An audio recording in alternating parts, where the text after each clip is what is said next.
와르르 무너지고 말았나요 맘은 와르르.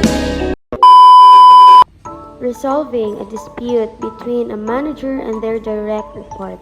The HR manager mediates a dispute between a manager and their direct report, facilitating open communication, clarifying expectations, and finding a resolution that restores working relationships.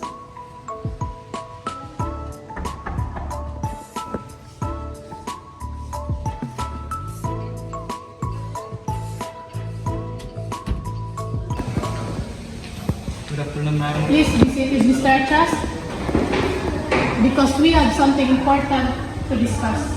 Thank you, ma'am.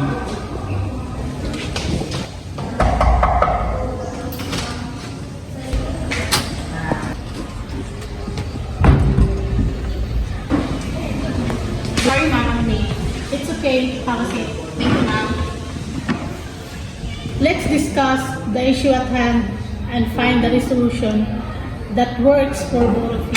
Well, I feel like direct report has been consistently missing deadline and not taking their responsibility seriously. It's affecting their team productivity and morals. I've been trying my best, but there have been unexpected challenges that have impacted my ability to meet deadlines. I feel like the manager doesn't understand the pressure I'm facing. Thank you both for sharing your thoughts. It's clear that there is misunderstanding and miscommunication for both of you. Let's work on clarifying expectation and finding a solution.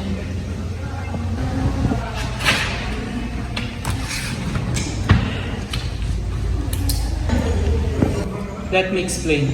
The real reason why I'm not able to finish the task in the given deadlines is because I have personal matters to deal with. My only son has been hospitalized for almost 2 weeks now, and I'm really worried about him.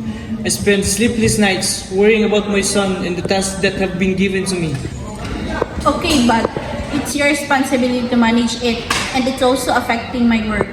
Okay, stop. It seems like there are external factors affecting the direct report ability to meet deadlines. How can we address these challenges and provide necessary supports? In an office setting, the manager and the direct report with the HR manager address tensions in their working relationship. Through open communication and the mutual understanding, they agree to schedule regular meetings, set clearer expectations, and commit to fostering a positive work environment. A new chapter of collaboration and respect begins between the manager and direct report. I'm glad we can find a common group and develop a plan that addresses the issues. Remember, open communication and ongoing feedback will be crucial in maintaining a healthy working relationship. Thank you for giving us some of your time. Have a good day. Thank you so much, ma'am. It was my pleasure to help. Hello, I'm Zimri. Dagan rason para mundang pero mas dagan og rason aron mo padayon.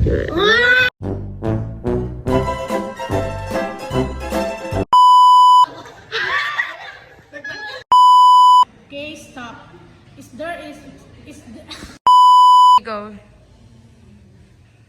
It's clear that It's affecting their Yate! Isa. 4, 3, 2, 1, go.